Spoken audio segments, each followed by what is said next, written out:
प्यारे बच्चों, सुप्रभात। आज हम पढ़ेंगे सहर्ष स्वीकारा है। गजानन माधव मुक्ति बोध की यह रचना है। और सहर्ष स्वीकारना, एक स्वीकारना होता है और एक हर्ष सहित स्वीकारना होता है। तो जिसमें कोई दबाव न हो, अपनी स्वीकारोक्ति हो, हम आत्मा से किसी चीज़ को स्वीकार करें, तो उसी की बात कर रहे हैं यहाँ मुक्तिबोध जी कि जिंदगी में जो कुछ है, जो भी है, सहर्ष स्वीकारा है। कि मैंने अपनी ज़िंदगी में, चाहे वो दुख हो, चाहे वो सुख हो, चाहे कोई भी चीज़ हो, उसे मैंने सहर्ष स्वीकारा है। इसलिए कि जो कुछ भी मेरा है वह तुम्हें प्यारा है। तुम्हें प्यारा है। तुम्हें कौन है? इष्ट देव को कह रहे हैं, कि ईश्वर को कह रहे हैं कि क्योंकि जो कुछ भी मेरा है, जो कुछ भी मुझे प्राप्त हुआ है, वह तुम्हें प्यारा है। अर्थात वह ईश्वर को प्यारा है और ईश्वर ने उसे प्रदान किया है मुझे, इसलिए वह मुझे स्वीकारना चाहिए। इसलिए मैं उसे स्वीकार रहा हूँ और सहर्ष स्वीकार रहा हूँ। गर्भीली गरीबी यह, कबीर गरीबी यह, ये गंभीर अनुभव सब, यह विचार वैभव सब, दृढ़ता यह, गंभीर की सरिता यह, अभिनव सब। मौलिक है, मौलिक है। कि जो गरीबी है वह गर्व का अनुभूति कराती है, क्योंकि वो गंभीर अनुभव है। वो जीवन की सत्यता को उजागर करने वाले हैं। और यह सब विचार वैभव सब, मतलब जब सुख है तो, और दुख है तो, जब सुख होता है, जब दुख हमें प्राप्त होता है, तो उसके अनुभूति के कारण हमें जब सुख प्राप्त होता है तो हमें गर्व की अनुभूति होती है। और यह दृढ़ कर भीतर की सरिता यह अभिनव सब, जो अंतर मन में जो एक नवीनता उभरती है इन अनुभवों के कारण, यानी दुख सुख के जो अनुभव हैं, उससे हमें जीवन की सत्यता का पता चलता है और जिससे एक मजबूती हमें प्राप्त होती है हमारे मन मस्तिष्क को। वही मौलिक है, वही मूल है। बाकी सब तो निरर्थक है, बेकार है। इसलिए कि पल पल में जो कुछ भी जागृत है, अपलक है, संवेदन तुम्हारा है। और वह सब कुछ जो हर एक क्षण जो कुछ होने वाला है और जिसके प्रति जागृत है, अपलक है, संवेदन है तुम्हारा, कि जो ईश्वर है वो हर एक पल पल की जानकारी रखता है। और जो कुछ भी हमें पल पल में प्राप्त होने वाला है उसके बारे में ईश्वर भली भांति जानता है। और वही हमें उन चीज़ों को प्रदान करता है, चाहे वो दुख हो, चाहे वह सुख हो। जाने क्या रिश्ता है, जाने क्या नाता है, जितना भी उड़ेलता हूँ भर भर फिर आता है। दिल में क्या झरना है, मीठे पानी का सोता है। जाने क्या रिश्ता है और जाने क्या नाता है। जो भी नाते रिश्ते हैं और जितना भी मैं उनको उड़ेलता हूँ, बाहर हटाता हूँ, वो सब बार बार मन में आता है। यानी जो दिन बीत गए और जो रिश्ते नाते में जो सबसे अधिक हमें प्यारा होता है वह माँ का रिश्ता होता है, तो वो जो बीत गया है, जो समाप्त हो चुका है, वह बार बार मन में वापस आता है और मन को भर देता है। जो भावों से हम पूरी तरह परिपूर्ण हो जाते हैं। और दिल में क्या झरना है, मीठे पानी का सोता है। वह हमें प्रेरित करते हैं कि वो उन जैसे व्यक्तित्व या उन व्यक्तित्व जैसा बनने की, तो वो एक मीठे पानी का सोता है, जो एक नए क्रम में हमें आगे बढ़ने की प्रेरणा देता है। भीतर वह, ऊपर तुम। भीतर वह है, भीतर वह, ऊपर तुम। यानी भीतर वो स्मृतियां हैं जो हमें प्रेरित करती हैं, और ऊपर तुम हो, ईश्वर हैं, जो हमें रास्ता दिखाने की कोशिश करते हैं। मुस्काता चांद जो धरती पर रात भर, मुझ पर तो तुम्हारा ही खिलता हुआ चेहरा है। और जिस प्रकार चांद मुस्काता है रात भर धरती पर, वैसे ही तुम्हारा चेहरा मुझे खिलता हुआ दिखाई देता है, मुस्कुराता हुआ दिखाई देता है, जो हमें प्रेरणा देता है। वो अपने पुराने स्मृतियों की बात कवि यहाँ कर रहे हैं। सचमुच मुझे दंड दो कि भूलूं मैं तुम्हें भूल जाने की। दक्षिण ध्रुवी अंधकार अमावस्या, शरीर पर चेहरे पर अंतर में पालूं मैं, झेलूं मैं उसी में नहा लूं मैं।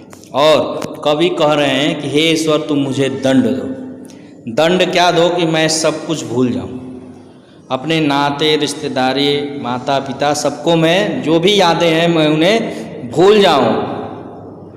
क्यों?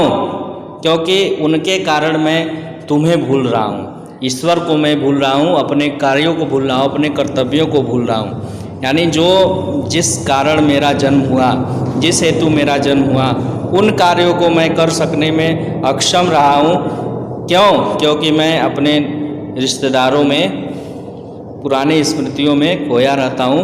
वो बाधक हैं मुझे नए कार्यों को करने के लिए। इसलिए तुम मुझे दंड दो कि मैं उन्हें सब कुछ भूल जाऊँ। दक्षिणी ध्रुवी अंधकार अमावस्या, और दक्षिण ध्रुव की जो अंधकार अमावस्या रूपी अंधकार है उसमें मैं खो जाऊं। शरीर पर चेतन चेहरे पर अंतर में पालूं मैं, झेलूं मैं उसी में नहा लूं मैं। मतलब अंतरतम तक मेरे अंदर निराशा व्याप्त हो जाए, ताकि मैं सहारे के लिए ईश्वर की तरफ बढ़ सकूं, ईश्वर को प्राप्त करने की कोशिश कर सकूं। तब मुझे नवचेतन आएगा और मैं नई दिशा से कार्य करने के लिए प्रेरित होऊंगा, आगे बढ़ूंगा।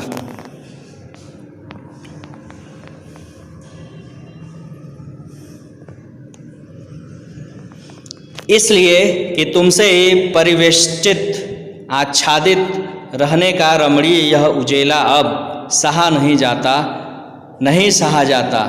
ममता के बादल की मंडराती कोमलता भीतर पिराती है। कमजोर और अक्षम अब हो गई है आत्मा, यह छटपटाती छाती की भवितव्यता डराती है। बहलाती शहलाती आत्मीयता बर्दाश्त नहीं होती। इसलिए कि तुमसे जो कुछ भी परिवेष्टित है, आच्छादित है, चारों तरफ तुम्हारी एक आभा है, और तुम्हारे रहने का एक रमणीय और उजेला अब जो एहसास कराता है, वो सहा नहीं सहा जाता। ममता के बादल की मंडराती कोमलता भीतर पिराती है। जो पुरानी यादें हैं, और ममता, यहाँ माँ की बात विशेष रूप से हो रही है कि माँ की पुरानी स्मृति उन्हें बार बार जो चारों तरफ छाई हुई है उन्हें द्वेलित कर रही है, भावावेश में लेने की कोशिश कर रही है, जिसके कारण वह जड़वत की स्थिति में आते जा रहे हैं। वो ममता के बादल चारों ओर मंडराती है, वो भीतर पिराती है, अंदर से इन्हें झकझोरती रहती है। कमज़ोर और अक्षम अब हो गई है आत्मा यह, जिसके कारण यह आत्मा क्या हो गई है? कमज़ोर हो गई है, अक्षम हो गई है।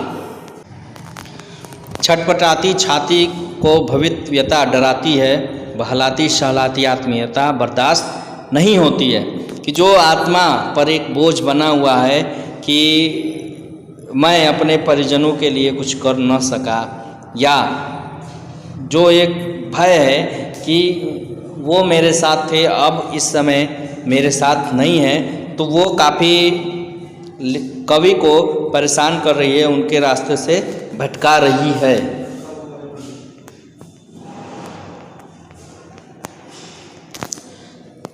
सचमुच मुझे दंड दो कि हो जाऊं पाताली अंधेरे की गुहाओं में, विवरों में, धुएं के बादलों में। सचमुच हे ईश्वर तुम मुझे दंड दो, क्योंकि मैं भूले हुए हूँ। कवि ईश्वर से कह रहे हैं कि सचमुच में तुम मुझे दंड दो। क्यों दंड दो? क्योंकि मैं खो गया हूँ अपने ही यादों में, और दंड स्वरूप मुझे पाताली अंधेरों की गुहाओं में, विवरों में, धुएं के बादलों में मैं बिल्कुल से लापता हो जाऊं, यानी कि मैं अपने आप को पूर्णतः भूल जाऊं, मुझे अपना अस्तित्व कुछ भी याद न रहे, ताकि मैं आसानी से नई चीज़ों के बारे में पता लगा सकूं, नए कार्यों के लिए तत्पर हो सकूं, अपने कर्तव्यों को आगे ले जा सकूं। बिल्कुल मैं लापता कि वहाँ भी तो तुम्हारा ही सहारा है, और इस प्रकार लापता खो जाऊँ क्योंकि वहाँ भी मुझे तुम्हारा ही सहारा है। हे ईश्वर, तुम ही मुझे वहाँ से फिर निकालने में सक्षम हो, तुम ही निकाल सकते हो।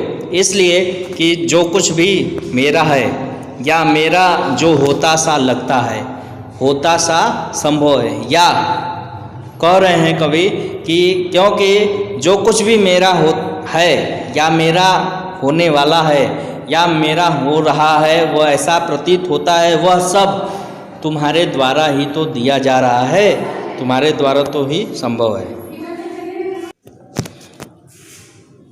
जो कुछ भी मुझे प्राप्त हुआ है वह तुम्हारे द्वारा ही प्राप्त हुआ है।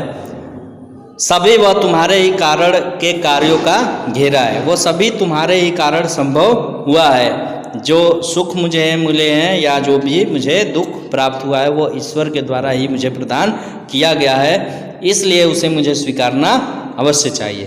कार्यों का वैभव है।